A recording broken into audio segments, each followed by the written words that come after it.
के जाऊंगी कि बाबा साहेब किसके लिए रोए। 18 मार्च 1956 को बाबा साहेब आगरा के रामलीला मैदान में फूट फूट कर रोए। 1942 में जब बाबा साहेब दिल्ली में लॉर्ड वायसराय की काउंसिल के सदस्य थे, तो वहाँ बाबा साहेब ने एक मेमोरेंडम तैयार किया। वहाँ के जो लॉर्ड थे लिनलिथगो ने 3 लाख रुपए हिंदू यूनिवर्सिटी को दिए और 3 लाख रुपए मुस्लिम यूनिवर्सिटी को दिए। तब बाबा साहेब ने लॉर्ड लिनलिथगो से कहा कि मेरा समाज ना तो हिंदू है और ना मुस्लिम है, आपको मेरे समाज के लिए भी कुछ करना चाहिए। और बाबा साहेब ने एक बात कही कि अगर आपको बुरा ना लगे तो आपसे मैं कुछ बात कह सकता हूँ। उन्होंने कहा कि कहो आपको क्या कहना है। तब बाबा साहेब ने कहा, क्या आप मुझे 500 अंग्रेज ग्रेजुएट के बराबर मानते हो? उन्होंने कहा कि हाँ, हम आपको 500 अंग्रेज ग्रेजुएट के बराबर मानते हैं। पर बाबा साहेब ने कहा, तो फिर आपको ये भी पता होगा कि आज मैं अपनी विद्वता के बल पर, अपनी साधना के बल पर, अपने ज्ञान के बल पर आज इस भारत में बड़े से बड़े पद को हासिल कर सकता हूँ। तो उन्होंने कहा कि बिल्कुल सत्य है, आज आपके अंदर इतनी योग्यता है कि आज आप अपनी योग्यता के बल पर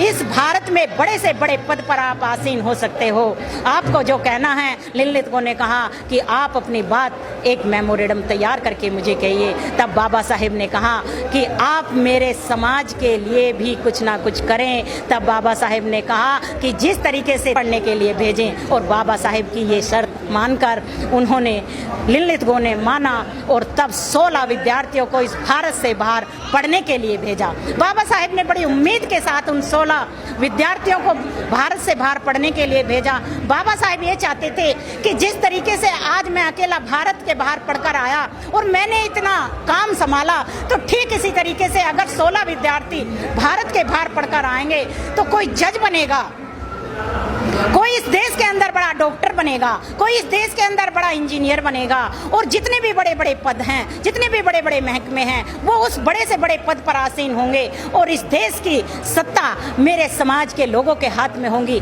जब मेरे समाज के लोगों पर जुल्म और अत्याचार बिना वजह किए जाएंगे तो वो उनका निपटारा करेंगे। जब मेरे समाज के गरीब लोग बीमार होंगे तो डॉक्टर उनका इलाज करेंगे। जब मेरे गरीब लोगों को, निर्दोष लोगों को बिना वजह किसी केस में फंसाया जाएगा तो जो जज बैठा होगा वो मेरे समाज का बैठा होगा और मेरे समाज के निर्दोष लोगों की वो जान बचाएगा। उन्हें वो फांसी की सजा नहीं होने देगा, या दूसरी जो सजा उनके लायक नहीं है उसे नहीं होने देगा। लेकिन बाबा साहेब ने तो अपना काम कर दिया, उन 16 विद्यार्थियों को पढ़ने के लिए भेज दिया, लेकिन वो अपना काम पूरा ना कर पाए। कोई विदेश के अंदर बस गया और कोई अपने बीवी बच्चों में रम गया। और उनमें से हमारे एक भारत के पूर्व राष्ट्रपति जिनका नाम KR नारायणन है, वो भी उन्हीं 16 विद्यार्थियों में से एक थे। इसलिए बाबा साहेब 18 मार्च 1956 को आगरा के रामलीला मैदान में फूट फूट कर रोए। लेकिन जब बाबा साहेब वहाँ रो रहे थे तो बुद्ध प्रिय मौर्य जी भी वहाँ पर थे।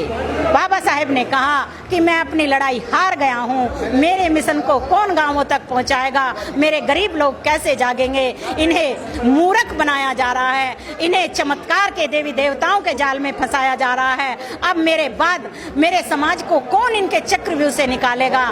तब बुद्ध प्रिय मौर्य जी ने कहा कि साहब, मैं आपके मिशन को गांवों तक लेकर जाऊंगा, आप दुखी मत हो।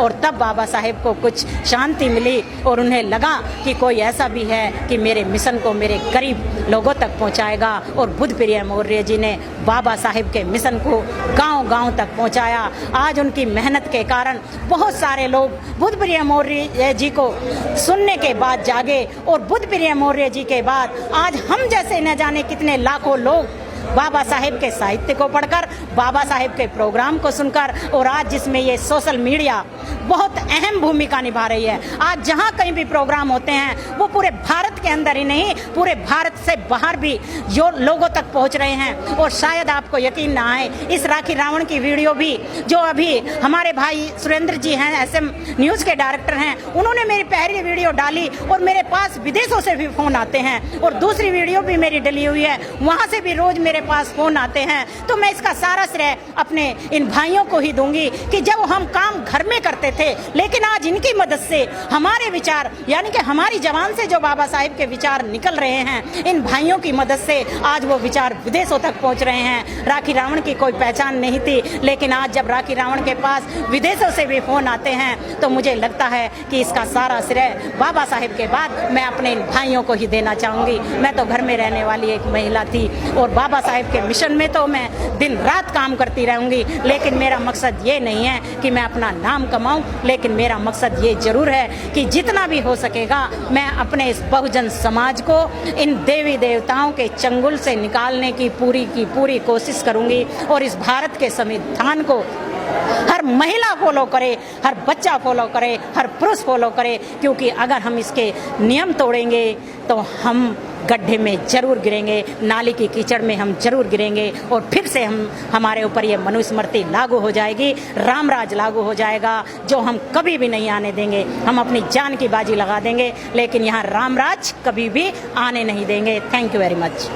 राखी रावण थी हमारे साथ, जिन्होंने एक ही लाइन में कह दी, कोई पूछता ना था तेरी बंदगी से पहले तूने मुझे छू के अनमोल बना दिया। तो बाबा साहब की बातों को, बाबा साहब के विचारों को घर घर तक पहुंचा के आज राखी रावण देश विदेश तक पहचानी जाती हैं। इसी तरीके के वीडियो